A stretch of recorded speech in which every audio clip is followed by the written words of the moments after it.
બંગાળમાં સંકટ ઘેરાયું છે। અંબાલાલ પટેલે કરી છે મોટી આગાહી। ગુજરાતના વાતાવરણમાં આવશે પલટો। 19 ઓક્ટોબરથી સક્રિય થશે વાવાઝોડું। અરબ સાગરમાં મજબૂત બનશે વાવાઝોડું। તો દક્ષિણ ભારત અને રાજસ્થાનમાં વરસાદની શક્યતા રહેશે। 150 કિલોમીટરની ઝડપે ફૂંકાઈ શકે છે પવન। જ્યારે એ સિસ્ટમ અરબ સાગરમાં પ્રવેશ કરશે ત્યારે વધારે મજબૂત થશે અને અરબ સાગરમાં જે સાયક્લોન બનવાનું છે તોફાન એ મજબૂત બનવાની શક્યતા રહેશે અને આ સાયક્લોનની ગતિવિધિ કદાચ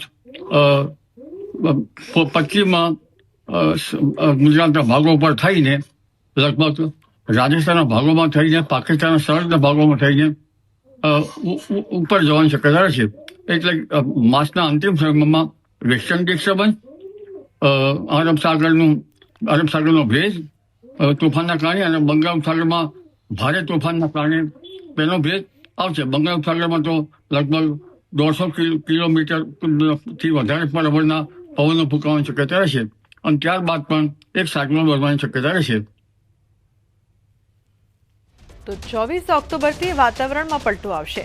વેસ્ટર્ન ડિસ્ટર્બન્સના કારણે ભારે વરસાદ થશે। તો દક્ષિણ ગુજરાતમાં ભારે વરસાદની શક્યતા છે। સમુદ્રમાં ભારે પવન ફૂંકાશે। કાંઠા વિસ્તારમાં ભારે વરસાદ પડી શકે છે। ઓક્ટોબર બાદ દક્ષિણ ગુજરાતના ભાગમાં ક્યાંક વરસાદ થવાની શક્યતા રહેશે અને લગભગ નવા વર્ષની શરૂઆતમાં વાદળો આવવાની શક્યતા રહેશે અને નવા વર્ષની શરૂઆતમાં વાદળો આવવાની શક્યતા રહેશે। પરંતુ કાર્તક માસની પૂનમ સુધીમાં લગભગ હલચલ જોવા મળશે અને એક પછી એક વાવાઝોડા બનતા દક્ષિણ ગુજરાતના ભાગો પ્રભાવિત થશે।